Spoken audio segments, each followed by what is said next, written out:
The main reason people take them is to enhance performance and to be more successful. Athletes will take drugs because they need to achieve a certain level of performance for an event because they are unprepared. However, athletes will sometimes use certain drugs to mask other ones. Diuretics, plasma expanders, and secretion inhibitors are known to do this. Some athletes enjoy the fame that comes with the athlete life due to their performance, as being a better athlete means more sponsorships, money and popularity, which are all measures of being successful. From doing the performance enhancers, there are positives and negative side effects in doing this.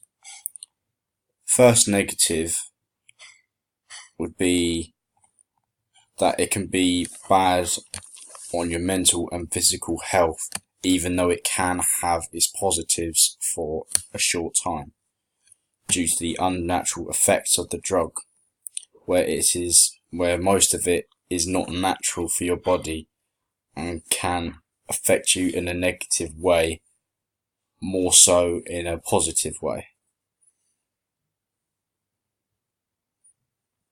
However, there can be positive effects to taking them, which is why they are taken, and that is just by enhancing your performance, as it can give you a higher chance of winning certain competitions, where this can lead on to greater success and earnings, like I said beforehand.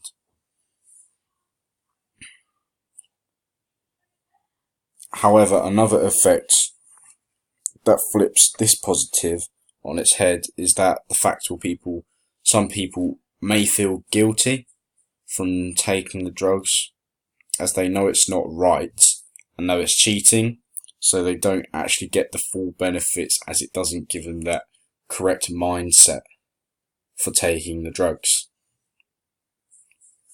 And finally, another negative, that it can have a huge negative effect on your career if you get caught.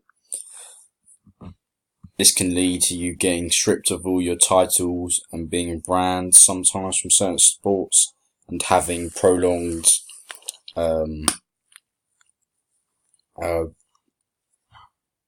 fines, and which can ruin your career.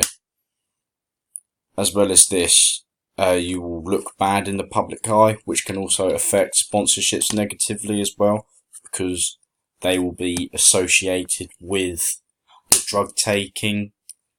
So in some cases, or in most cases, sponsorships will decline their contract with the athlete. We can't really know if there's been a change in the amount of performance enhancers and drugs that are being used in sports this day compared to how it might have been 40 odd years ago, as they were not as hot on investigation into drug use. This is, however, a big change, as the technology has got better, so they are able to catch people quicker and more easily that are taking drugs. This is with new technology that this is better, and they also test a lot more and do it surprisingly, so athletes aren't able to get away with it. I know in cycling that they do random drug tests quite often, probably due to the history of it with Lance Armstrong and various other cyclists getting away with using drugs. To show that this is the case, the earliest recording of drug taking is 1985, where since then there have been many cases of various scenarios. This also being a good initiative, that they do more frequent tests, like I said before, to surprise athletes. This is good, as they are likely to get caught, so that the games will be more fair. With this, there have been cases where athletes have been woken up at 3 AM when sleeping to be tested there and then. Then following on from this change that has occurred is more people that are getting caught, as with new methods and technology in place it is easier to catch people. This is good, that as there are more people getting caught means that the sports will be fairer, giving it a positive effect. A recommendation for drugs is that I would just keep doing the drug tests that they're doing and just finding out more ways to test for new drugs,